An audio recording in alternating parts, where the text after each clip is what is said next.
बिस्मिल्लाहिर्रहमानिर्रहीम। शुरू करता हूँ अल्लाह के नाम से जो बहुत बड़ा मेहरबान नहायत रहने वाला है। दोस्तों, बहनों, भाइयों, बुजुर्गों, अस्सलाम वालेकुम वरहमतुल्लाहि वबरकातुहू।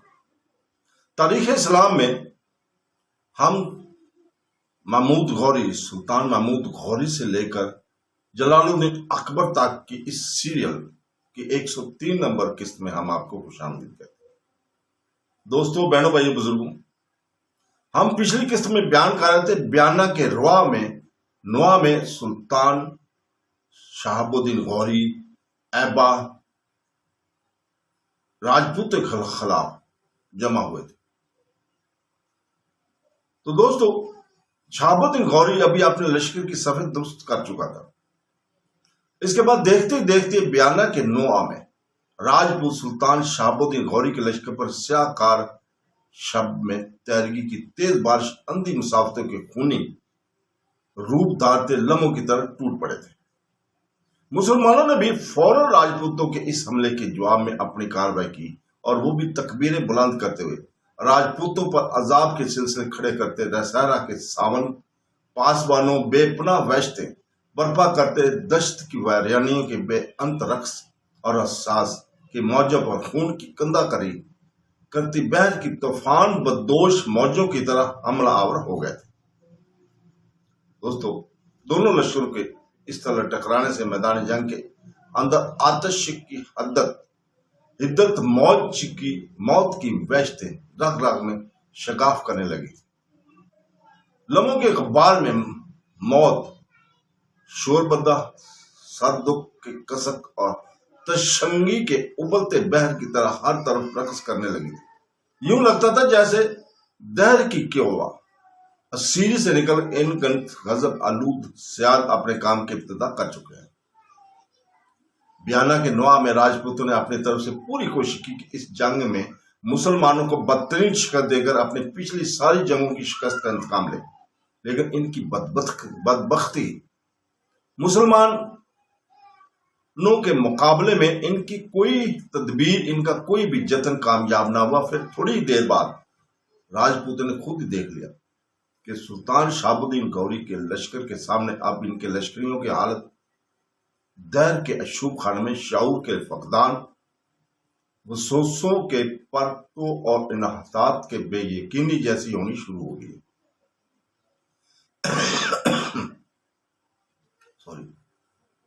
इनके मुकाबले में मुसलमान लश्करी सरमदी लम्हात, आतशी दायरों के बगोलों और कुदरत के बेकरार एहतसाब की तरह आगे बढ़ते हुए इन पर हमला आवर हो रहे थे और इनकी तादाद को बड़ी तेजी से कम करते जा रहे थे, यहां तक कि इस जंग में राजपूतों को शिकस्त हुई।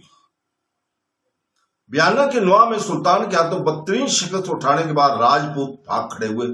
कुछ ने ग्वालियर का रुख किया और कुछ अजमेर के गिरदोनवा की तरफ भागने गए। जंग के बाद सुल्तान ने जहां दुश्मन के पड़ाव की हर चीज पर कब्जा कर लिया था, वहीं उसने अपने लश्कर के साथ क्याम करने का भी हुक्म दे दिया था। हालात की सतम दरीफी देखिए कि सुल्तान शहाबुद्दीन गौरी अभी बयाना के नुआ में मैदान के अंदर ही क्याम किए हुए था कि गौरस्तान से इसके पास कुछ कासद आए और उन्होंने कहा कि सुल्तान को दो बुरी खबरें दी। पहले यह कि सुल्तान का बड़ा भाई गयासुद्दीन गौरस्तान में सख्त बीमार था और इसकी बचने की कोई उम्मीद नहीं थी। दूसरी खबर यह कि पहले की तरह तोस और सरखस शहर में फिर सरकशी और बगावत उठ खड़ी हुई। ये खबरें मिलने के बाद सुल्तान शहाबुद्दीन गौरी बड़ा फिक्रमंद और परेशान हुआ और इसने अपने सारे सलारों को तलब कर लिया था। जब सब सलार सुल्तान के पास जमा हो गए, तब सुल्तान ने सबसे पहले इन दो खबरों की तफसील इन्हें बताई। इसके बाद ऐबक शाह की तरफ देखते हुए सुल्तान कह रहा था, ऐबक मेरे बेटे, इसमें कोई शक नहीं कि बयाना के नुआ में राजपूतों को शिकस्त देकर हमने इनको कमर तोड़ रखी है, लेकिन याद रखना अगर इनका तवाकब मुकम्मल तौर पर इनकी ताकत और कुव्वत का खात्मा न किया गया तो किसी भी वक्त वो फिर दोबारा हमारे सामने आ सकते। जो खबरें मैंने तुम्हें सुनाई हैं, इनके तहत मैं आज ही वापस गोरस्तान करूंगा। गोरस्तान जाते हुए मैं पहले तोस और फिर दूसरे शहरों का रुख करूंगा। वहां जो हालात खराब हुए हैं इन्हें दुरुस्त करता हुआ इनकी तरफ निकल जाऊंगा। और अपने भाई की बीमार पोरसी करूंगा। यहां तक कहने के बाद सुल्तान शहाबुद्दीन गौरी रुका और इसके बाद वो दोबारा कह रहा था, जहां तक हमें खबर मिली है, इनके मुताबिक यहां से भागने वाले राजपूतों में से कुछ ने ग्वालियर का रुख किया है और कुछ जाकर अजमेर के नुआ में अपने आप को मुसल्ला करने लगे। कुतुबुद्दीन हिस्ब साबिक हसीन खरमेल को तो मैं अपने साथ ले जाऊंगा, ऐबा तुम्हारे पास रहेगा। इसके अलावा कलब लश्कर में हमारे साथ काम करने वाले सलार बहाउद्दीन तुगरल को भी तुम दोनों के साथ यहीं छोड़ रहा हूं। रवानगी से पहले मैं तुम्हें यह कहूंगा कि राजपूत के खिलाफ फौरन हरकत में आना। सुल्तान रुका, फिर अपनी बात को आगे बढ़ाता हुआ कह रहा था, मैं जानता हूं तुमने यहां क्याम के दौरान अपने लश्कर में मजीद इजाफा कर लिया, लेकिन जो लश्कर मैं गजनी से लेकर आया था, अब इसका एक हिस्सा भी यहां छोड़कर जाऊंगा और वो हिस्सा अब बहाउद्दीन तुगरल की कमानदारी में रहेगा। मेरे बाद तुम ये काम करना कि बहाउद्दीन तुगरल को तो ग्वालियर की तरफ रवाना करना। ग्वालियर में जो शख्स खुर्दा राजपूत जाकर बैठ गए, बहाउद्दीन तुगरल इन पर हमला आवर हो और इन्हें शिकस्त देकर ग्वालियर पर कब्जा कर ले। जबकि तुम्हारे और ऐबा के लिए मैं ये चाहूंगा कि तुम अपने लश्कर को लेकर अजमेर का रुख करना। अजमेर के गिरदोनवा जो राजपूत फैल गए, पूरी ताकत और कुव्वत और सख्ती से इसके खिलाफ हरकत में आओ और इन्हें इस तरह कुचल मसल कर रख दो कि आने वाले दौर में किसी भी मौका पर वो तुम्हारे लिए खतरे का बहस न बढ़े। सुल्तान रुका, इसके बाद वो फिर कह रहा था, जैसा जंग से पहले हमारे मुखबरों ने इतला दी थी कि राजपूतों का वो लश्कर जो ब्याना के नुआ में हमसे टकराया था, इसमें नहरवाला के लश्कर का एक हिस्सा भी शामिल था और नहरवाला के राजा भीमदेव ने राजपूत की मदद के लिए वो लश्कर रवाना किया था। मैं एक तरह से तुम दोनों पर बेहद खुश हूं और मुतमिन हूं कि तुम लोगों ने मेरी गैर मौजूदगी में नहरवाला के राजा भीमदेव को शिकस्त देने के बाद एक तरह से अपनी गुज़श्ता पसपाई का इससे खूब इंतकाम लिया।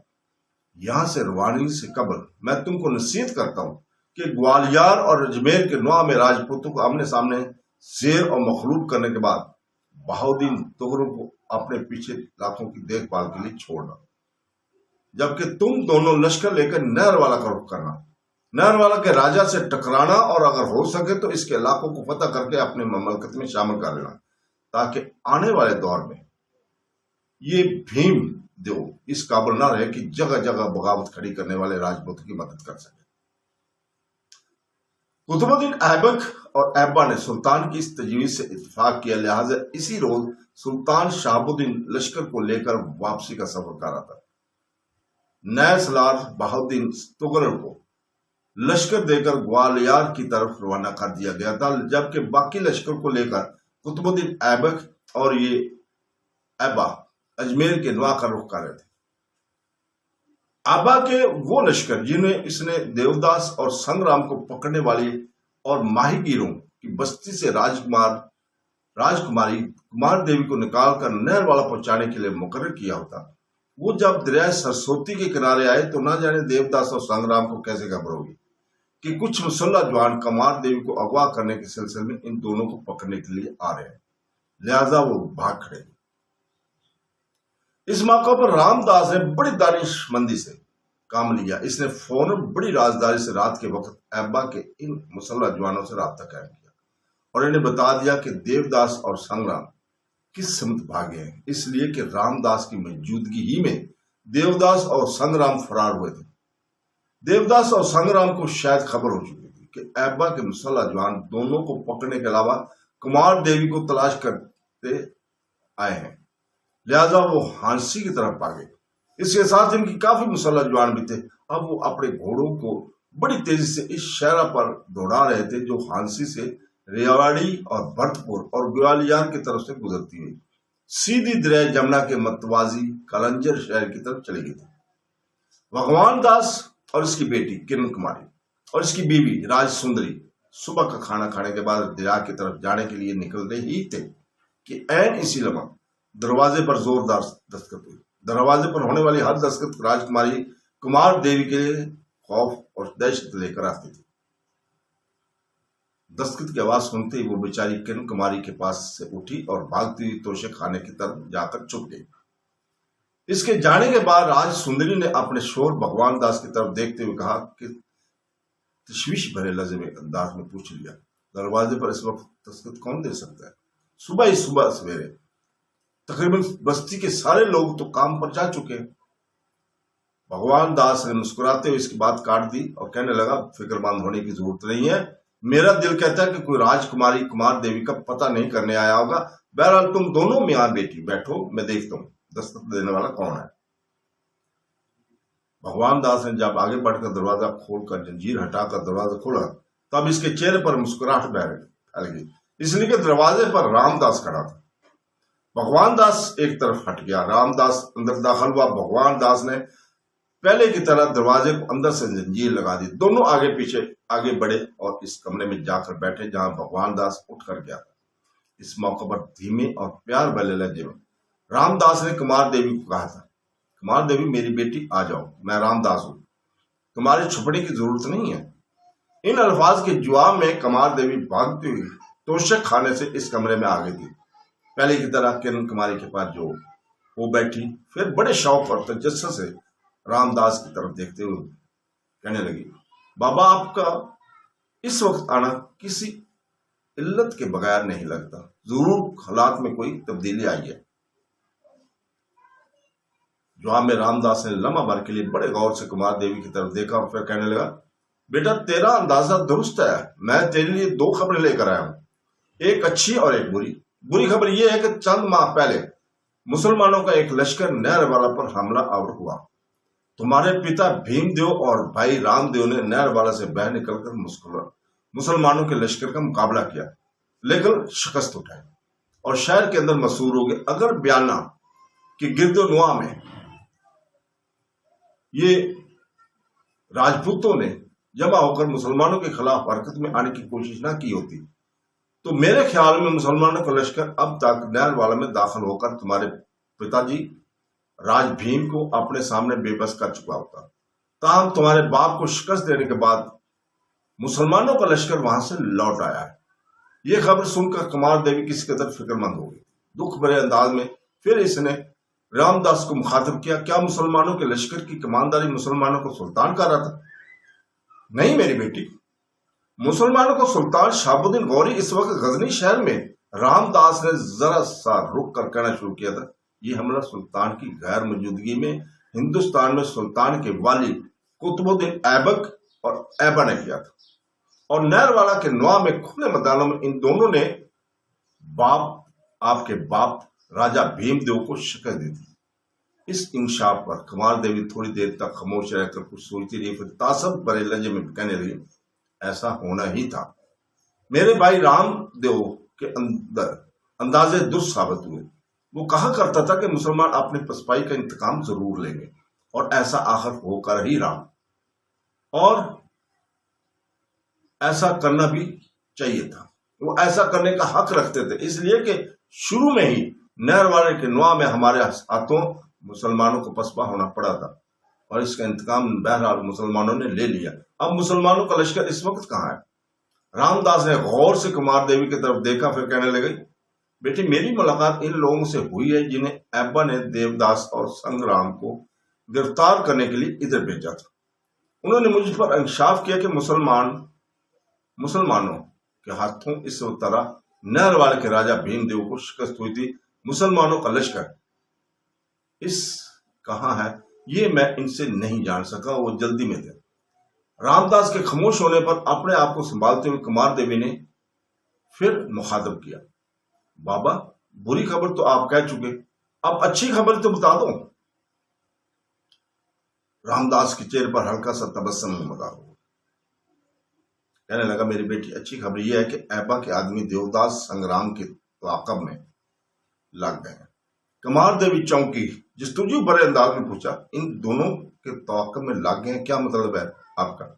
रामदास फिर मुस्कुराते हुए कह रहा था, बेटी जिस वक्त ऐबा के मुसल्लह जवानों ने इन इलाकों का रुख किया था, किसी तरह देवदास और संग्राम को इनके आने की खबर हो गई, और इन्हें यह भी पता चल गया था कि राजकुमारी कुमार देवी को अगवा करने की वजह से कुछ लोग इन्हें गिरफ्तार करने के लिए आ रहे हैं, और गिरफ्तार करने वाले ऐबा के मुसल्लह जवान हैं। इस खबर के मिलते ही वो अपने कुछ मुसल्लह जवानों के साथ भाग खड़े हुए। जिस वक्त वो भागे मैं वहां था, मेरे होते हुए ही अब्बा के आदमी वहां पहुंच गए। मेरी इनसे मुख्तसर सी गुफ्तगू हुई और मैंने इन्हें देवदास और संग्राम के भागने की इतला कर दी। वो चौंके कलंजर की तरफ भागे हैं, लिहाजा वो शहरा जो हांसी और रेवाड़ी से होती हुई कलंजर की तरफ जाती है। अब्बा के आदमी भी इसी शहर पर इनके तवाक में चले गए। मेरी बेटी, ये तेरे लिए अच्छी खबर है। मुझे उम्मीद है कि अब्बा के आदमी देवदास और संग्राम और इन दोनों के साथ साथ इनके मुसल्लह जवानों को गिरफ्तार करने में कामयाब वो हो जाए। यहां तक कहने के बाद रामदास फिर रुका, फिर अपनी बात को बढ़ाते हुए कह रहा था, बेटा रामदास, संग्राम और इनके साथियों को गिरफ्तार करने के बाद मेरे ख्याल में अब्बा के मुसल्लह जवान सिर्फ देवदास और संग्राम को अपनी गिरफ्त में लेंगे। हाँ, अगर इन दोनों के साथी मुसल्लह जवानों ने मुसलमानों से लुट लेने की कोशिश की तो मेरे ख्याल में वो अब्बा के लश्करों के हाथों मारे जाएंगे। इसके बाद देवदास और संग्राम दोनों को पकड़कर अब्बा के वो मुसल्लह जवान अब्बा का पास लेकर जाएंगे। इसके बाद मेरे ख्याल में मेरी बेटी, वही मुसल्लह जवान तुम्हें यहां से निकालने के लिए आएंगे और तुम्हें लेकर नहरवाला की तरफ रवाना होंगे। साथ ही रास्ते में शायद वो देवदास और संग्राम को भी अपने साथ नहरवाला लेकर जाएंगे, इसलिए कि इनकी सजा बहरहाल तुम्हारे पिताजी को ही तजवीज करनी है। यहां तक कहने के बाद रामदेस जब खामोश हुआ तब बेपना खुशी का इजहार करते हुए कुमार देवी कहने लगी, बाबा ये खबर देकर आपने मेरा दिल खुश कर दिया। अब भगवान करे ये देवदास और संग्राम दोनों अब्बा के मुसल्लह जवानों के साथ टकराव में मारे ना जाए। मेरी ख्वाहिश है कि ये दोनों गिरफ्तार हूं और अब्बा और इसके मुसल्लह साथी मुझे इनके साथ दोनों को नहरवाला भिजवाने का एहतमाम करें। अगर ये ऐसा कर दे तो मैं इसका ये एहसान जिंदगी भर नहीं भूलूंगी। सांस और वक्त ने इजाजत दी तो मैं एक बार लौटकर इस बस्ती में, आपकी बस्ती में जरूर आऊंगी और यहाँ जो कुछ मुझ पर कर्ज और आसान का बोझ है, किसी न किसी तरह इसे चुकाने की जरूर कोशिश करूंगी। कुमार देवी जब खामोश हुई तो इसकी तरफ घूरने के अंदाज में भगवान दास कहने लगा, बेटा किस किस्म की गुफ्तगू कर रही हो? तुम्हारी हैसियत हमारे यहाँ बेटी की सी है और हमारे यहाँ की बेहतरी के लिए किया जाने वाला काम आसान नहीं और उनका फर्ज में शामिल होता है। यहां तक कि तुम्हारे यहां से निकाले जाने का बंदोबस्त नहीं होता, तुम्हारी हिफाजत पर हम पर फर्ज है। इसके साथ ही भगवान दास अपनी जगह उठ खड़ा हुआ, कहने लगा, बेटा मेरे काम का वक्त हो गया, अब हम जाते हैं, तुम बिल्कुल बेफिक्र होकर आराम से रहो। भगवान दास के उठते ही किरण कुमारी और राज सुंदरी और राजदास उठ खड़े हुए। चारों बहन निकले। भगवान दास ने दरवाजे को बैर से कुबल लगा दिया था, जबकि कुमार देवी इस कमरे से उठकर साथ वाले कमरे में मुसहरी पर जाकर दराज हो गई। देवदास और संग्राम जो अपने साथियों के साथ दरिया जमुना के मतवाजी रेवाड़ी और कलंजर की तरफ जाने वाली शहरों पर अपने घोड़ों को सर पर दौड़ा रहे थे, वो यही समझ रहे थे कि वो बचकर भाग निकलने में कामयाब हो गए। इन्हें अभी तक ये खबर ना थी कि अब्बा के आदमी इनके त्वाक़ में लगे हुए हैं। इनकी बदबख्ती कि अब्बा के वो लश्करी कोई मख्तसर सा कावा काटते हुए इनके आगे निकल गए थे, इसलिए कि अब मुसलमान लश्करी इन इलाकों में सफर करते हुए सारे इलाके में से वाकिफ हो चुके थे। अपने साथियों के साथ देवदास और संग्राम जब मजीद कुछ आगे गए तब अब्बा के मुसल्लह जवान शहरा पर इनके राह रोके हुए थे और इनकी हालत यह थी कि इनमें से कुछ के हाथों में बरना तलवारें और ढालें थी, कुछ के हाथों में कमाने थे जिन पर उन्होंने तीर चढ़ा रखे थे। इनके करीब जाकर देवदास और संग्राम और इनके साथी अपने घोड़ों की बागी खींचते हुए रुक गए। ये सूरत इनके लिए बिल्कुल नई और परेशान कुन थी। देवदास और संग्राम पहले बड़ी हैरानी और परेशानी में इनकी तरफ देखते रहे। फिर देवदास ने संग्राम की तरफ देखा और तफक्कर भरे अंदाज में कहने लगा, भाई ये कौन लोग हैं जो हमारी राह रोके खड़े हुए हैं? क्या ये देवदास अपनी बात मुकम्मल ना कर सका, इसलिए कि संग्राम बोल उठा। इसकी तरफ गौर से देखो कि तुम इनके लिबास से अंदाजा नहीं लगाते कि ये मुसलमान है। मेरा दिल कहता है कि ये वही लोग हैं जिन्हें हम गिरफ्तार करने के लिए भेजा गया था। हैरत है ये इस कदर तेजी के साथ कैसे हमारे आगे निकल गया। उन्होंने कोई मुख्तसर सा कावा काट कर हमारे सामने आए हैं और हमारी रोक हमारी राह रोक ली है। देखें ये किस तरह के रद्द-ए-अमल का इज़हार करते हैं। बहरहाल ये बात यहां तक कहते कहते संग्राम को खामोश हो जाना पड़ा, इसलिए कि एब्बा के जिन मुसल्लह जवानों ने इनकी राह रोकी थी, इनका जो सलार था वो कड़कती हुई आवाज में इन्हें मुखातिब करके कहने लगा, तुम लोगों में जो देवदास और संग्राम है वो अलहदा होकर दाएं जानिब खड़े हो जाए। आप इस पर संग्राम के मुसल्लह जवानों में से किसी ने कड़कती हुई आवाज में कहा था, हम सब देवदास और संग्राम ही हैं, तुम हमसे क्या चाहते हो। दोस्तों यहीं रुकते हैं, अगली किस्त में इंशाअल्लाह ताला इससे आगे हम बयान करेंगे। अल्लाह हाफ़िज़।